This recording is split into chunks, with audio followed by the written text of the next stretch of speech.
नमस्कार, news circle में स्वागत है आपका। मैं हूं योगेश मिश्रा।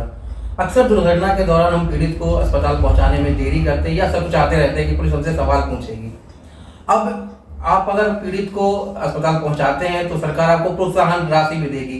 आखिर वो कौन सी योजना है और सरकार की इस महत्वाकांक्षी योजना के क्या लाभ रहेंगे, इन सब बातों को जानने समझने के लिए हमारे साथ आज राष्ट्रीय विकास संगठन के राष्ट्रीय अध्यक्ष ओम सिंह राणा जी हैं। सर, आपका बहुत बहुत स्वागत है। बहुत बहुत धन्यवाद योगेश जी। सर, एक योजना है भारत सरकार की, राहगीर योजना। तो राहगीर योजना क्या है, हमारे दर्शकों को डिस्क्राइब करके बताइएगा।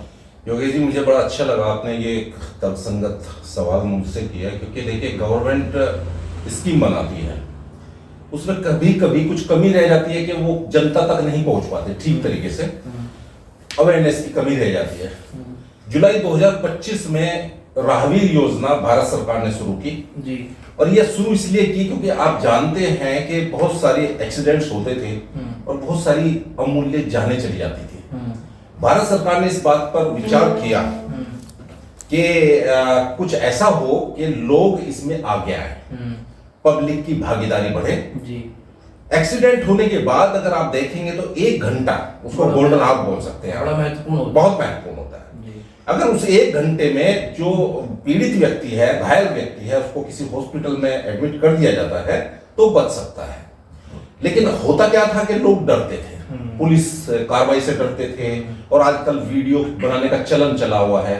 लोग पुलिस के डर से वीडियो तो बनाते रहते हैं लेकिन उस घायल को नहीं करते, सहायता नहीं करते। हाँ। तो भारत सरकार ने इस तरफ ध्यान दिया और उन्होंने एक राहगीर योजना नाम से जुलाई 2025 में एक स्कीम चलाई। ये स्कीम क्या है कि अगर कोई एक्सीडेंट हो जाता है रोड पर, तो कोई भी व्यक्ति अगर उनको उस 1 घंटा देके, बहुत इंपॉर्टेंट होता है उसकी जान बचाने के लिए, उसको तुरंत हॉस्पिटल लेकर जाए, पुलिस को इन्फॉर्म करे, वहां जाने के बाद अपने पार्टिकुलर्स दे, अपना एड्रेस वगैरह दे दे, कोई दिक्कत नहीं, बट पुलिस उसको परेशान नहीं करेगी। इस केस में उस राहगीर योजना के अंतर्गत उस व्यक्ति को राहगीर माना जाएगा और उसको गवर्नमेंट 25,000 रुपए का प्रोत्साहन राशि देगी। एक तो ये है, साथ ही साथ इसमें एक और एस्पेक्ट है इस चीज का जी। देखिए, कोई व्यक्ति सड़क पर चल रहा है, जरूरी नहीं है वो अमीर हो, गरीब भी हो सकता है बेचारा, उसके पास पैसा हो या ना हो इस बात की कोई गारंटी नहीं है। अगर वो एक्सीडेंट हो गया और वो घायल हो गया तो उसको हॉस्पिटल कोई ना कोई लेके चला गया, तो वहां पर उसके ट्रीटमेंट की दिक्कत आती थी। गवर्नमेंट ने जुलाई 2025 में यह कानून बनाया कि किसी भी हॉस्पिटल में जहां आयुष्मान कार्ड की फैसिलिटी सरकार ने दी, इंपैनल्ड हो, ऐसा कोई भी हॉस्पिटल, ये जरूरी नहीं है कि जो विक्टिम है, जो घायल है, उनके पास आयुष्मान कार्ड हो, ये जरूरी नहीं है, लेकिन वो हॉस्पिटल आयुष्मान कार्ड के लिए इंपैनल होना चाहिए। मतलब जो इंजर्ड है वो जरूरी नहीं कि उसका आयुष्मान कार्ड बना हो, लेकिन जिस हॉस्पिटल में आप लेके जा रहे हैं वो पैनल होना चाहिए। बिल्कुल बिल्कुल। तो ऐसे केसेस में मान लिया मैं आपको एग्जांपल भी देना चाहूंगा। 3 लोग एक्सीडेंट में कहीं इंजर्ड हुए थे, गणेशपुर बिहारीगढ़ की घटना है। तो वहां पर उनको उठाकर एक हैदर और कुछ 2 लोग और उठाकर उनको लेकर गए महंत इंद्रेश हॉस्पिटल में, वहां एडमिट कर दिया। उन लोगों को इस स्कीम का नहीं पता था, इंसानियत के नाते कर दिया। उसके बाद नियम ये बनता है, भारत सरकार ने जो नियम बनाया है कि 7 दिन तक का या फिर 1.5 लाख रुपए तक का प्रति व्यक्ति, प्रति घायल जो खर्च आएगा हॉस्पिटल का, वो गवर्नमेंट उसको प्रतिपूर्ति करेगी, गवर्नमेंट डायरेक्टली हॉस्पिटल को देगी।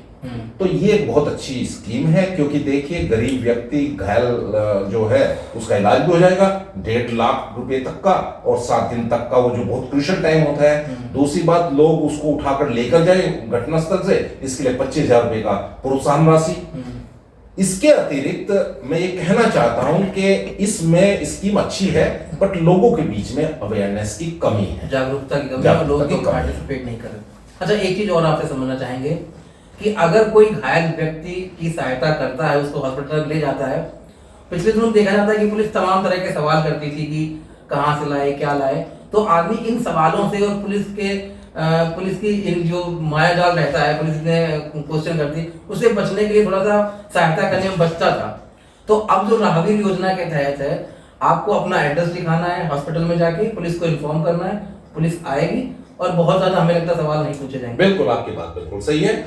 और इसके जो पॉजिटिव इसके इम्पैक्ट आएंगे वो ये होगा, तो देखिए हिंदुस्तान में की सड़कों पर बहुत सारे लोग घायल अवस्था में दम तोड़ देते थे।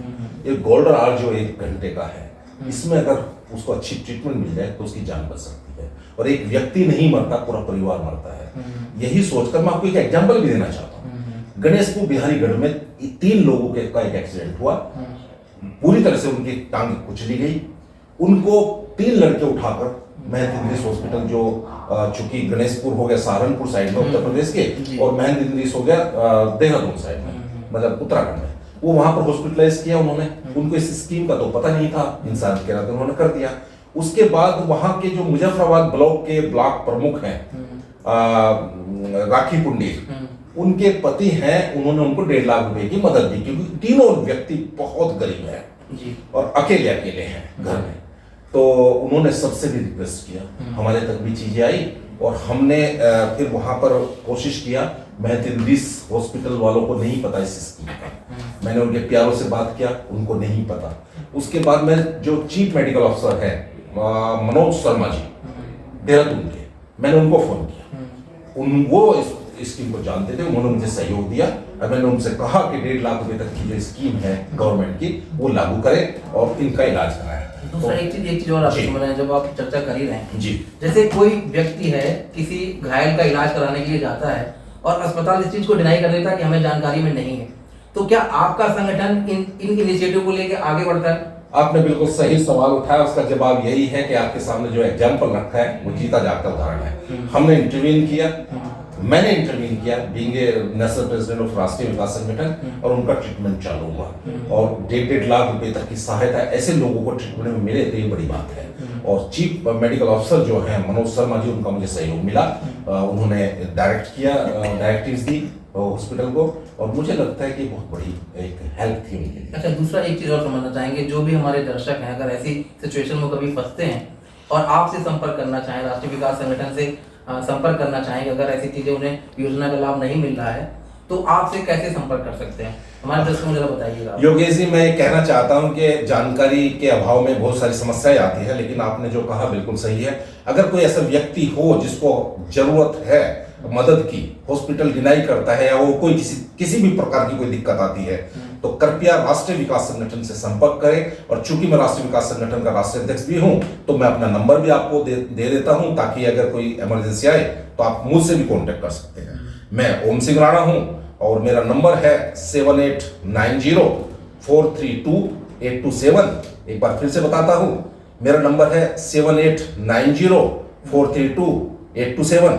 अगर किसी भी तरह की कोई समस्या आती है तो प्लीज मुझसे कांटेक्ट कीजिए, हम तुरंत मदद करेंगे। अगर मन में किसी की मदद करने की इच्छा शक्ति हो तो बहुत सारे रास्ते निकल सकते हैं। जैसा आपने बताया कि 25,000 रुपए का उनको हम जो गवर्नमेंट की स्कीम है उसमें तो दिलवा ही रहे हैं, साथ ही साथ 1.5 लाख तक का उनका ट्रीटमेंट तीनों का हम फ्री करा रहे हैं। साथ ही साथ जो तीसरी बात मैं आपको बताना चाहता हूं कि मुझे लगा कि वो तीनों बहुत गरीब घर के लड़के हैं। हमने व्यक्तिगत तौर पर वहां के जो एमएलए थे, सबसे पहले तो मैं कहना चाह रहा हूं, मैं डीएम साहब से बात किया, उसके बाद मैंने एडीएम साहब सलील जी हैं उनसे बात किया, अंत में मैंने एसडीएम साहब से बात किया। इसलिए किया क्योंकि एसडीएम से जब फाइल जाएगी उनकी मदद के लिए तो डीएम के पास जाएगी, तो सभी अधिकारी से मतलब उनके संज्ञान में ये बात रहे। उसके बाद एसडीएम साहब ने मुझे कहा कि वहां के जो जनप्रतिनिधि हैं, चाहे सांसद हो या विधायक, उनका एक पत्र बनवा दीजिए। तो मैंने इस उम्मीद से वहां पर फोन किया कि बेहट के जो विधायक हैं श्री उमर अली खान जी, मुझे नहीं पता था कि वो मेरा कितना सहयोग करेंगे, लेकिन मैंने एक अच्छी उम्मीद से उनको फोन किया, और मुझे इस बात को बताते हुए प्रसन्नता भी है और मेरा उनको धन्यवाद भी है कि उमर अली खान साहब ने मेरा फोन अटेंड किया। और उन्होंने, जब मैंने उनसे कहा कि आप एक लेटर हेड पर अपने एक लेटर बना दीजिए ताकि मुख्यमंत्री राहत कोष से हम इन लोगों को जो अत्यंत गरीब हैं उनकी मदद करा सकें। मुझे इस बात की अत्यंत प्रसन्नता है कि समाजवादी पार्टी के जो विधायक जी हैं, वहां के जनप्रतिनिधि हैं, उन्होंने मेरे रिक्वेस्ट पर लेटर इनिशिएट किया, और उसके बाद उनके जो मुख्यमंत्री राहत कोष से जो मदद की बात है वो आगे बढ़ी। तो मैं यही कहना चाहूंगा कि इच्छा शक्ति होनी चाहिए, और इन चीजों को जानकारी भी वो सब जनता तक जाना बेहद जरूरी है। कानून बन जाते हैं, स्कीम्स बन जाती हैं, कई बार उसमें उनकी जो जागरूकता है उसमें कमी रह जाती है। तो समाचार माध्यमों के जरिए भी, और ये होना चाहिए। आपका बहुत बहुत आभार, आपने हमें समय दिया। तो निश्चित तौर पर अगर आप किसी पीड़ित का या किसी इंजर्ड का दुर्घटना के दौरान उसकी हेल्प करते हैं तो पुण्य के भागी तो आप होते ही हैं, आप एक जीवन बचा रहे हैं। तो निश्चित तौर पर सरकार की जो राहवीर योजना है उसमें सहभागी बने और कहीं इमरजेंसी में किसी के काम आए, इससे बेहतर पुण्य कुछ हो नहीं सकता है। फिलहाल अभी के लिए इतना ही, अगले एपिसोड में फिर किसी मुद्दे पर चर्चा करेंगे। तब तक के लिए दीजिए इजाजत, नमस्कार। नमस्कार।